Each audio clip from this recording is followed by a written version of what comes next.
التحیات للہ والصلوات والطیبات میں عام طور پہ لوگ کہتے ہیں اس کا کیا ترجمہ ہے، تو التحیات کا مطلب عبادتیں، یہ ذہن میں رکھیں. التحیات اس کا ترجمہ عبادتوں سے کیوں کیا، یہ پھر کسی اور وقت میں انشاءاللہ میں ایکسپلین کروں گا اس کو. التحیات للہ قولی عبادتیں، التحیہ کا مطلب قولی، یعنی زبان سے جو ہم حمد و ثنا کرتے ہیں وہ بھی اللہ کے لیے. والصلوات، اسی طرح جو بدنی عبادتیں ہیں، نماز پڑھنا، حج کرنا، وہ بھی اللہ کے لیے. والطیبات، اور مالی عبادتیں یعنی صدقہ خیرات، وہ بھی اللہ کے لیے. تو یہ لفظ یاد کر لیں، التحیات للہ والصلوات والطیبات. السلام علیکہ ایھا النبی، آگے پھر وہ آسان ترجمہ ہے اس کا.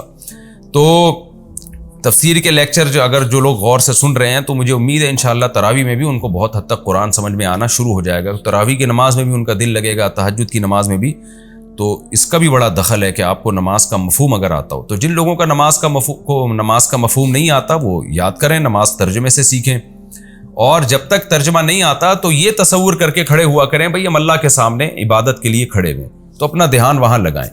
لیکن ایک بات خوب سمجھ لیں، یہ پوری امت کے علماء کا اس پر اجماع ہے کہ نماز میں دھیان لگانے کی کوشش کرنا فرض ہے، دھیان کا لگنا فرض نہیں ہے. آپ نے پوری کوشش کر لی پھر بھی دماغ نہیں لگ رہا نماز میں، تو اس سے ٹینشن نہیں لینی ہے، پریشان نہیں ہونا ہے کہ جو آپ جتنا آپ کر سکتے تھے آپ نے کر لیا، اس سے زیادہ کہ آپ شریعت میں مکلف نہیں ہیں. تو ایسا نہ ہو کہ پریشان ہونا شروع ہو جائیں، ابھی دل تو لگ نہیں رہا. ظاہر انسان 20 کاموں کے بعد جب نماز میں آ کے کھڑا ہوتا ہے تو اس کا دھیان بٹ رہا ہوتا ہے. اور علماء نے یہ بھی بیان کیا ہے کہ نماز سے پہلے جو اللہ نے سنتیں رکھی ہیں نا، فرض نماز سے پہلے، اس میں ایک بڑی حکمت یہی ہے کہ سنتوں کی وجہ سے آپ کا دھیان جو ادھر ادھر گیا ہوا ہے نا، وہ بٹ کے سنتوں میں نماز کی طرف کچھ آ جائے گا، اللہ کی طرف. پھر جب آپ فرض کریں گے تو مکمل دھیان آپ کو نصیب ہوگا. ڈائریکٹ آ کے فرض کی نیت باندھ لیں گے تو پتہ نہیں کیا کیا مسائل لے کے انسان آیا ہوا ہوتا ہے اور وہ اسی طرح سے نماز میں نیت باندھ لیتا ہے، تو پھر دل نہیں لگتا اس کا نماز میں. تو اللہ نے اہل جنت کی پہلی علامت بیان کی کہ وہ نمازوں میں خشوع پیدا کرتے ہیں. پھر فرمایا والذین هم عن اللغو معرضون، یہ وہ لوگ ہیں جو لغویات سے اعراض کرتے ہیں، فضول باتوں سے بچتے ہیں. لغو کسے کہتے ہیں؟ لغو کا اصل ترجمہ ہے غیر مفید، وہ چیز جس کا کوئی فائدہ ہی نہیں ہے. اب نقصان ہے یا نہیں؟ تو کچھ چیزیں ایسی ہیں جو فائدہ تو نہیں ہوتا لیکن نقصان بھی نہیں ہوتا، تو وہ بھی لغویات میں داخل ہیں. کچھ چیزیں ایسی ہوتی ہیں جن کا فائدہ نہیں ہوتا لیکن نقصان بھی ہوتا ہے، وہ بھی لغویات میں داخل ہے. پھر کچھ چیزیں ایسی ہوتی ہیں جن کا فائدہ نہیں ہوتا لیکن نقصان ہوتا ہے، مگر ہوتا دنیاوی ہے، آخرت والا نقصان نہیں ہوتا، تو وہ بھی لغویات میں داخل ہے. اور کچھ چیزیں ایسی ہوتی ہیں کہ جو فائدے مند تو نہیں ہوتی لیکن ان کا نقصان آخرت میں ہوتا ہے، دنیا میں نہیں ہوتا، یہ بھی لغویات میں داخل ہیں. اور کچھ چیزیں ایسی ہوتی ہیں جو فائدے مند تو نہیں ہوتی لیکن ان کا نقصان بھی ہوتا ہے، اور دنیا کا بھی نقصان اور آخرت کا بھی نقصان. تو اس لیے لغویات میں 4 چیزیں داخل ہیں، خوب سمجھ لیں. لغویات کی ڈیفینیشن کیا؟ فائدہ نہ ہو اس کا، یہ تو اس کی ڈیفینیشن ہے. پھر اس کے 4 درجات ہیں. نمبر 1، فائدہ تو نہیں ہے لیکن نقصان بھی نہیں ہے، تو یہ پہلی قسم ہے. دوسری قسم، فائدہ تو نہیں ہے لیکن دنیا کا نقصان ہے. تیسری قسم، فائدہ تو نہیں ہے لیکن آخرت کا نقصان ہے. چوتھی قسم، فائدہ تو نہیں ہے لیکن دنیا کا بھی نقصان ہے، آخرت کا بھی نقصان ہے. اب میں ان کی تھوڑی سی مثال سے بات سمجھا دیتا ہوں. پہلی قسم جس کا میں صرف فائدہ نہیں ہے لیکن نقصان بھی کوئی نہیں ہے. آپ بیٹھے ہوئے ہیں، لڈو کھیل رہے ہیں بیٹھ کے، آپ نا دوستوں کے ساتھ تاش کھیل رہے ہیں بیٹھ کے دوستوں کے ساتھ، جس میں جوا نہیں ہے. اس کا آپ کو کوئی فائدہ نہیں ہو رہا، کچھ بھی فائدہ نہیں ہو رہا، ٹائم ویسٹ ہو رہا ہے. لوگ کہہ سکتے ہیں نا اس سے تو ہمیں ذہنی تفریح ملتی ہے. تو ذہنی تفریح ان کھیلوں سے نہیں ملتی، بھاگنے دوڑنے سے. جب آپ دوڑتے ہیں، چلتے ہیں، بھاگتے ہیں تو ایک ذہنی تفریح ملتی ہے. تاش واش یہ ٹائم ویسٹنگ ہے. تو کچھ نہ کچھ ذہنی تفریح تو دنیا کے ہر کام میں ہوتی ہے نا. ویسے بھی انسان کلا بازیاں کھا رہا ہو تو ذہنی تفریح تو ہوگی اس میں تھوڑی بہت. تو فائدہ سے مراد یہ کہ کوئی معتد بھی فائدہ ہو. اور فائدے کا مطلب یہ ہوتا ہے کہ ایسا یعنی مفید کام جس میں آپ کو کوئی صحت مل رہی ہو، یا یہ چیز بعد میں آپ کے ترقی کا ذریعہ بن سکتی ہو. تو تاش کی مثال کیا ہے؟ ٹائم ویسٹنگ، کچھ بھی حاصل نہیں ہو رہا. لڈو کھیل رہے ہیں بیٹھ کے، یا تو بیگم کے ساتھ کھیل رہے ہو نا، گھر والوں کے ساتھ کھیل رہے ہیں، اس سے بیوی بچوں میں محبت بڑھتی ہے. لوگ بچے سمجھتے ہیں کہ ہمارے ابو کچھ ہمارے ساتھ جو ہے نا لائف کو گزار رہے ہیں, کچھ ہمارے بھی کھیل میں شریک ہو رہے ہیں, تو وہ ایک مصلحت ہے, وہ تو پھر مفید لغو کہلائے گا, پھر وہ لغو کہلائے گا ہی نہیں, بلکہ وہ تو ایک مفید کام ہے, ریلیشن کو مضبوط کر رہے ہیں. لیکن نارملی ایویں دوستوں کے ساتھ بیٹھے ہوئے ہیں جس کا کوئی فائدہ نہیں ہے, تو یہ کام کہلائے گا غیر مفید. لیکن اس میں گناہ بھی نہیں ہے.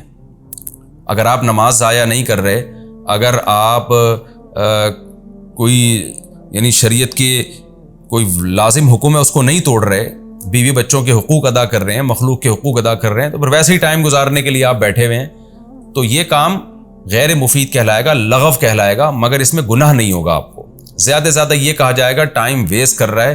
اور جو اللہ نے اہل جنت کی اعلیٰ درجے کے جنتیوں کی جو علامتیں اللہ نے بیان کی ہیں, وہ علامتیں اس میں نہیں پائی جاتی ہیں, تو اتنی ملامت تو کی جائے گی لیکن گناہ نہیں ہوگا اس میں. تو جیسے کہ بہت سے لوگ ایسے کام کر رہے ہوتے ہیں, کرکٹ کے میچ دیکھ رہے ہیں سارا دن بیٹھ کے, اب وہ کہتے ہیں ہم جو ہے نماز کے ٹائم پہ تو نماز پڑھ لیتے ہیں, لیکن سارا دن بیٹھ کے اپنے ٹائم کو ویسٹ کر رہے ہوتے ہیں. تو اللہ نے ایسے لوگوں کو ایک برے طور پہ بیان کیا ہے کہ لغویات سے جو اہل ایمان لوگ ہیں, جو کامل درجے کے مومنین لوگ ہیں, جو واقعی حقیقی کامیاب ہیں, وہ یہ فضول چیزوں سے اوائڈ کرتے ہیں, اجتناب کرتے ہیں.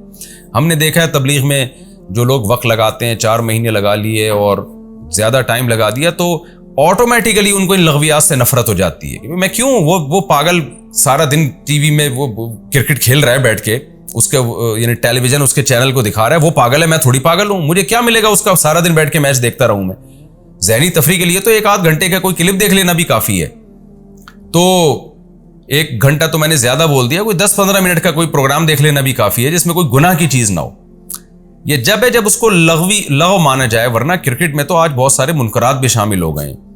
تو والذین هم عن اللغو معرضون, اللہ کہتے ہیں کہ ہمارے جو نیک بندے ہیں, اعلیٰ درجے کے لوگ ہیں, وہ فضول چیزوں سے اوائڈ کرتے ہیں. تو اس کا پہلا درجہ کیا ہوا, وہ فضول جس کا کوئی فائدہ نہیں ہے. تو اس کی میں نے آپ کے سامنے 2-3 مثالیں دے دی کہ آپ بیٹھے ہوئے ہیں, دوستوں میں گپ شپ لگا رہے ہیں, کوئی فائدہ نہیں ہے اس گپ شپ کا, ٹائم ویسٹنگ ہے, لیکن لگائے جا رہے ہیں. جیسے گٹر کے ڈھکنوں پہ آپ کو نے دیکھا ہوگا لڑکے بیٹھے ہوئے ہوتے ہیں, اپنے ٹائم ویسٹ کر رہے ہوتے ہیں. تو یہ بھی وہ گناہ ہے جس میں وہ لغو ہے جس میں گناہ تو نہیں ہے, لیکن یہ بے برکتی کا ذریعہ بنتا ہے زندگی میں. اچھے لوگوں کا کام نہیں ہے ان چیزوں میں پڑنا, اور بالآخر یہ چیزیں انسان کو آہستہ آہستہ گناہوں کی طرف بھی لے کے جاتی ہے. لغو کا دوسرا درجہ یہ ہے کہ فضول کام ہو, کوئی فائدہ نہیں ہے لیکن نقصان ہے, اور وہ نقصان دنیا کا نقصان ہے, آخرت کا نقصان نہیں ہے. مثال کے طور پر آپ بے تحاشا چائے پی رہے ہیں, آپ بے تحاشا سگریٹ پی رہے ہیں. تو سگریٹ ایک اختلافی مسئلہ ہے, ہماری رائے کے مطابق گناہ نہیں ہے, مکروہ ناپسندیدہ ہے. اب یہ بھی ایک لغو کام ہے جس میں آپ کو شاید اس فتوے کی روح سے کہ حرام نہیں ہے, آخرت میں شاید سوال نہ ہو, لیکن دنیا کا آپ بیڑا غرق کر رہے ہو, اپنی صحت کو برباد کر رہے ہو. چائے بلا وجہ کی صبح شام پی کے آپ نے اپنے معدے کی ایسی کی تیسی کر دی ہے. بہت سارے لوگ ہمارے ایسے بھی فضول کام کر رہے ہوتے ہیں جو ہیں بھی فضول. کثرت کی بات کر رہا ہوں چائے کی, نارملی جو یہ چونکہ ڈاکٹروں کا ٹاپک ہے میں اس میں بھی بیچ میں نہیں گھسنا چاہتا, لیکن کثرت سے چائے پینا, سگریٹ کثرت سے پینا, اور اس طرح کے بہت سارے الٹے کام ہم کر رہے ہوتے ہیں جن کا کوئی فائدہ نہیں ہے, بلکہ دنیا میں ان کا نقصان ہے, آخرت میں فتوے کی روح سے تو ٹھیک ہے کہ کوئی گناہ نہیں ہے. اس لحاظ سے کہا جا سکتا ہے کہ اللہ تعالیٰ کو یہ قیامت میں سوال نہیں پوچھیں گے تم نے 2 کے بجائے 6 کپ چائے کیوں پی, یا یہ کام تم نے کیوں کیا. تو آخرت میں تو قرآن کے الفاظ کے ان تجتنبوا کبائر ما تنہون عنہ نکفر عنکم سیئاتکم, بڑے بڑے گناہوں سے بچ گئے تو چھوٹی موٹی خطائیں معاف کر دوں گا میں. تو آخرت کے معاملے میں تو اللہ کی رحمت اللہ کے غضب پہ غالب ہے. لیکن ہاں کوئی اتنی سگریٹ پی رہا ہے کہ یقینی طور پر اس کو نقصان ہونا شروع ہو جائے تو پھر آخرت کا بھی نقصان ہوگا. یا کوئی اتنی چائے کافی پینا شروع کر دے کہ ڈاکٹر کہہ رہے ہیں بھائی تیرا بیڑا غرق ہو رہا ہے, اور پھر بھی نہیں چھوڑ رہا, تو پھر یہ چونکہ دنیا میں یقینی ضرر ہو رہا ہے نا, تو پھر آخرت میں بھی نقصان ہوگا اس کو. تو بہرحال کچھ کام ایسے ہوتے ہیں جن کا دنیا میں ہمیں نقصان ہوتا ہے. آپ زیادہ پیسے کما سکتے تھے دنیا کے لیے, لیکن آپ ٹائم ویسٹ کر کے نہیں کما رہے, تو آخرت کا اس لحاظ سے نقصان نہیں ہے کہ اللہ آپ سے سوال نہیں کرے گا تو نے اتنا پیسہ کیوں کمایا, اتنا کیوں نہیں کمایا. لیکن دنیا میں نقصان ہوگا, لوگوں کے تانے ملیں گے آپ کو, اور لوگ الٹی باتیں کریں گے آپ کے بارے میں, اور سست کے تانے ملیں گے آپ کو. تو ایسے بہت سارے کام ہیں جن میں ہمیں کرنے سے دنیا کا نقصان ہوتا ہے, مگر آخرت کا نہیں ہوتا. آخرت کے نقصان کا مطلب یہ ہے کہ سزا نہیں ملے گی آخرت میں, لیکن یہ والا آخرت میں نقصان ہوتا ہے کہ آپ دنیا کے نقصان سے بچ کے آخرت میں بھی اونچے درجات حاصل کر سکتے تھے. ان درجات سے آپ محروم ہو جائیں گے بہرحال, جیسے ایک آدمی زیادہ پیسہ کما سکتا تھا تو زیادہ صدقات و خیرات کرتا، اب دنیا میں زیادہ پیسہ نہیں کما رہا سستی کی وجہ سے، تو آخرت میں یہ نقصان تو ہوا کہ اس کی ترقی نہیں ہوگی جتنی مالداروں کی ہو رہی تھی، صدقات و خیرات کا ثواب اس کے اعمال میں نہیں ہوگا، یہ نقصان تو ہوگا، لیکن میری مراد نقصان سے یہ کہ اس کو سزا ملے، تو سزا نہیں ملے گی اس کو قیامت کے دن۔ تو جب میں کہہ رہا ہوں نا کہ آخرت میں نقصان نہیں ہوگا، اس نقصان سے میری مراد ہے جہنم میں نہیں ڈالا جائے گا، اس کو سزا نہیں ملے گی، باقی جنت کی ترقیوں میں جو نیچے آئے گا وہ نقصان تو ہے، تو یعنی ترقی کے لحاظ سے جو نیچے آئے گا۔ تو دوسرا درجہ کیا ہوا؟ وہ کام آپ کر رہے ہیں لغو میں جس میں دنیا کا کوئی فائدہ نہیں ہے، لیکن بلکہ دنیا کا نقصان ہے، تو یہ لغو جو ہے یہ بھی اہل ایمان اس سے بھی اجتناب کرتے ہیں۔ تیسرا اس سے اوپر کا درجہ کیا ہے کہ وہ لغو کام کرتے ہیں جس سے دنیا میں تو نقصان نہیں ہو رہا لیکن آخرت میں نقصان ہو رہا ہے، تو یہ تمام حرام کام، رشوت لے کے پیسے کما رہے ہو آپ، اور جو مختلف طریقوں سے آپ ناجائز، یا فرض نماز چھوڑ کر آپ کسٹمر کے پاس بیٹھے ہوئے ہو تاکہ کسٹمر کا رش ہے تو پیسہ زیادہ کما رہے ہو، تو یہ وہ چیز ہے جس سے دنیا تو آپ کو حاصل ہو رہی ہے لیکن آخرت کا بیڑا غرق ہو رہا ہے، تو یہ چیز بھی لغو میں داخل ہے۔ اور چوتھا وہ کام جس سے آخرت بھی جا رہی ہے دنیا بھی جا رہی ہے اور اس کا فائدہ بھی نہیں ہے، تو تمام کام جس سے دنیا بھی جا رہی ہو، وہ تمام گناہ، بہت سے نشہ کرتے ہو آپ، چرس پیتے ہو، آئس لیتے ہو، ہیروئن پیتے ہو، یہ دنیا کا بھی بیڑا غرق اور آخرت کا بھی بیڑا غرق، تو یہ تمام کی تمام چیزیں اللہ کہتے ہیں اہل ایمان جو ہے ان تمام کی تمام لغویات سے اعراض کرتے ہیں۔ تو آج سے عزم کر لیں ہم ان تمام لغویات سے اعراض کریں گے۔ ہاں وہ لغو جو دیکھنے میں لغو لگتا ہے حقیقت میں لغو نہیں ہے، وہ کون سا لغو ہے کہ آپ ایسا کام کر رہے ہو جس کا بظاہر فائدہ نہیں ہے لیکن بعد میں اس کا بڑا فائدہ ہے آپ کو۔ جیسے بعض دفعہ انسان بہت تھک جاتا ہے دماغی کاموں سے، دوستوں کے ساتھ بیٹھا ہوا ہے گپے مار رہا ہے، اب دیکھنے میں تو لگے گا کہ جی یہ تو فضول ٹائم ویسٹ کر رہا ہے، لیکن وہ ٹائم ویسٹ نہیں کر رہا بلکہ وہ اپنے دماغ کو ریلیکس کر رہا ہے تاکہ آگے دماغی کام کر سکے۔ وہ جو لوگ سارا دن صرف سونا جاگنا اور پڑھائی کے علاوہ ان کا کوئی کام ہی نہیں ہوتا، تو میں نے دیکھا ان کی اوپر کی سیٹنگ آؤٹ ہو جاتی ہے، وہ کھسک جاتے ہیں۔ تو اس لیے انسان کو اپنی زندگی میں مزاح بھی چاہیے، تفریح بھی چاہیے، گپ شپ بھی چاہیے، آؤٹنگ بھی چاہیے، تو یہ تمام کام اگر آپ اس نیت سے کرتے ہیں، دوڑنا، بھاگنا اور طنز و مزاح کرنا، بعض دفعہ انسان شاعری سنتا ہے اپنے ذہن کو ریلیکس کرنے کے لیے، تو یہ تمام کام جو انٹرٹینمنٹ کے کام ہیں، اگر اس انٹرٹینمنٹ کے پیچھے کوئی اچھا جذبہ ہے کہ اپنے دماغ کو میں غیر ضروری تھکاوٹ سے بچاؤں تاکہ میرا دماغ مفید کاموں میں استعمال ہو سکے، تو پھر یہ کام صرف جائز نہیں ہے بلکہ باعث ثواب ہے۔ یہ پھر وہ لغو میں دیکھنے کی حد تک ان کو لغو کہا جائے گا، حقیقت میں وہ لغو ہے ہی نہیں۔ والذین هم للزکاة فاعلون، اللہ فرماتے ہیں یہ وہ لوگ ہیں جو زکاتوں کو ادا کرنے والے ہیں۔ اس کی دو تفسیریں کی گئی ہیں، دو کیوں کی گئی ہیں یہ میں آپ کو بتا دوں۔ زکوٰۃ کا لفظی ترجمہ تو زکات ہی ہے، اب بہت سے علماء نے کہا کہ بھئی اس سے زکات مراد ہے، کہ کیونکہ قرآن کہہ رہا ہے والذین هم للزکاة فاعلون، یہ زکاتوں کو ادا کرنے والے ہیں، اور ان کی دلیل یہ بھی ہے کہ قرآن ہمیشہ نماز کے ساتھ زکوٰۃ کا تذکرہ کرتا ہی کرتا ہے، کبھی ایسا ہوا نہیں ہے قرآن میں کہ نماز آئی ہو زکوٰۃ نہ آئی ہو ساتھ میں، تو یہ کیسے ہو سکتا ہے اس موقع پہ اللہ نماز کا تذکرہ کریں زکوٰۃ کو چھوڑ دیں؟ لہذا انہوں نے یہ تفسیر کی کہ بھئی یہ زکوٰۃ سے زکوٰۃ ہی مراد ہے، اور جو حضرات کہتے ہیں کہ نہیں جی اس سے زکوٰۃ مراد نہیں ہے، ان کی دلیل یہ کہ یہ تو مکی صورت ہے اور ابتدا میں نازل ہوئی ہے، تو اس وقت تو زکوٰۃ فرض ہی نہیں ہوئی تھی، زکوٰۃ تو مدینہ میں فرض ہوئی ہے، تو یہ کیسے ہو سکتا ہے کہ جو چیز فرضی نہ ہوئی ہو اللہ اس کا تذکرہ پہلے سے کر دیں؟ تو دونوں باتیں ملتی ہیں اور دونوں طرف کہا گئے مفسرین گئے ہیں اور دونوں قول مضبوط ہیں۔ اب جو یہ کہتے ہیں کہ جی مکہ میں زکوٰۃ فرض ہوئی تو اللہ تعالیٰ مدینہ میں جب زکوٰۃ فرض ہوئی تو اللہ پہلے اس کا تذکرہ کیسے کر دیں گے؟ تو یہ کہا جا سکتا ہے کہ ہو سکتا ہے زکوٰۃ مکہ میں ہی فرض ہو گئی ہو، اور جن روایات میں آتا ہے مدینہ میں فرض ہوئی ہے تو اس کی ڈیٹیل جو زکوٰۃ کی نازل ہوئی ہے وہ مدینہ میں نازل ہوئی ہو، یعنی اللہ تعالیٰ نے اجمالی طور پر تو حکم دے دیا اہل اسلام کو کہ زکوٰۃ دو، اب لہذا صحابہ نے صدقہ خیرات شروع کر دیا، لیکن تفصیلی حکام کے کس مال پہ زکوٰۃ لازم ہوتی ہے، کتنے فیصد ہوتی ہے، یہ پوری ڈیٹیل اللہ نے مدینہ میں نازل کی ہو، تو یہ بھی ہو سکتا ہے، اور یہ بھی ہو سکتا ہے کہ اللہ تعالیٰ نے یہاں زکوٰۃ سے تزکیہ مراد ہو۔ تزکیہ کا مطلب زکوٰۃ تزکیہ کو بھی کہتے ہیں، باب تفعیل جو ہے نا تزکیون، تسبیحن کی طرح اس کو تزکیہ تفعیلہ پڑھا جاتا ہے، اور اس کا جو مصدر ہے نا فعال کے وزن پر بھی آتا ہے، جیسے تأذین اذان دینا، تو اس کے مصدر کو اذان فعال کے وزن پر بھی ہم پڑھتے ہیں، اور بہت ساری اس کی مثالیں ہمیں ملتی ہیں۔ والذین هم للزکاۃ فاعلون، یہ اپنی زکوٰۃ کو ادا کرتے ہیں۔ تو زکوٰۃ کے دوسرا مطلب بھی بن سکتا ہے کہ زکوٰۃ سے مراد تزکیہ نفس ہو، یعنی اپنے آپ کو پاک کرتے ہیں ظاہری برائیوں سے بھی اور باطنی برائیوں سے بھی، ہر طرح کی برائیوں سے اپنے آپ کو بچاتے ہیں۔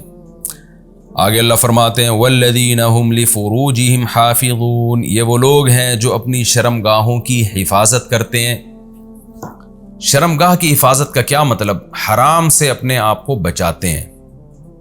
الا علی ازواجہم، سوائے اپنی بیویوں کے، او ما ملکت ایمانہم، یا اپنی باندیوں کے، یعنی اپنی باندی اور بیوی سے اپنی خواہش پوری کرتے ہیں۔ فإنہم غیر ملومین، پس یہ لوگ قابل ملامت نہیں ہیں۔ یہ بھی عجیب آیت ہے۔ دیکھیں، ایک اللہ نے اس آیت میں ہمیں کیا بتایا کہ اہل ایمان اپنی شرمگاہ کی حفاظت کرتے ہیں، اور آپ کے پاس بیوی اور باندی کے علاوہ کوئی آپشن نہیں ہے۔ علماء نے استدلال کیا ہے کہ اس سے تمام قسم کے حرام کام، اس سے لڑکوں سے بدفعلی بھی حرام ہو گیا، لڑکیوں سے زنا کرنا بغیر نکاح کے وہ بھی حرام، متع بھی اسی سے حرام ہو گیا۔ متع کی بحث میں ابھی کروں گا اس آیت کے ضمن میں کہ یہ جو ٹیمپریری نکاح ہوتا ہے ایگریمنٹ کر کے، تو یہ بھی حرام ہے، کیونکہ جس عورت سے ٹیمپریری نکاح ہوتا ہے وہ بیوی کبھی بھی نہیں کہلاتی۔ عربی زبان میں بیوی کے لفظ پر اس کا اطلاق ہوتا ہی نہیں تھا۔ تو اس آیت سے متع بھی حرام، اس آیت سے لڑکوں سے بدفعلی بھی حرام، اس آیت سے فحش فلمیں دیکھنا بھی حرام، بدنظری بھی حرام، کیونکہ اس بدنظری کر کے بھی ایک شخص اپنی شرمگاہ کی لذت حاصل کر رہا ہوتا ہے، چاہے وہ تصور کی دنیا میں ہی ہو۔ کسی عورت کا تصور کر کے اس سے لذت حاصل کرنا خیال میں، یہ بھی حرام۔ اور استمنا بالید عربی میں جسے کہتے ہیں، جس کو ہینڈ پریکٹس، ماسٹربیشن وغیرہ کہتے ہیں، یہ سب بھی حرام ہو گیا اس آیت کی روشنی۔ اور مزید بےہودگی جو آج کل ہماری سوسائٹی میں چل رہی ہے، انسٹرومنٹ وغیرہ آ رہے ہیں، سیکس کے کیسے آلات آ رہے ہیں جن کو لوگ استعمال کر رہے ہیں، لڑکیاں بھی کر رہی ہیں استعمال، جو بےہودگی پھیل رہی ہے ہماری سوسائٹی میں۔ وہ خواتین جن کے شوہر سفر میں ہوتے ہیں، 2 سال تک آتے نہیں ہیں، وہ بھی انسٹرومنٹ وغیرہ استعمال کر کے اپنی جنسی تسکین کا ذریعہ بن رہی ہیں، یا جو مرد کوئی ایسی چیزیں استعمال کرتے ہیں۔ یہ تمام کی تمام چیزیں اللہ نے اس آیت میں حرام کر دی ہیں، اور 1-2 چیزوں کو حلال کیا بس، فرمایا الا علی ازواجہم، سوائے اپنی بیویاں، او ما ملکت ایمانہم، یا اپنی باندیاں۔ ان 2 کے علاوہ آپ کے پاس تمام آپشن بند ہیں۔ اب ایک اشکال ہو سکتا تھا کہ اللہ یہ 2 راستے ہمارے پاس ہیں، تو ہو سکتا ہے کہ اصل میں تو اسلام چاہتا ہو کہ مرد اور عورت اپنی خواہش پوری نہ کریں، لیکن کرنی ہی ہے تو مجبوری میں بیوی رکھ سکتے ہو، باندی رکھ سکتے ہو۔ خوب سمجھ لیں، باندیوں کا رواج ختم ہو گیا، باندیاں نہیں آ سکتی۔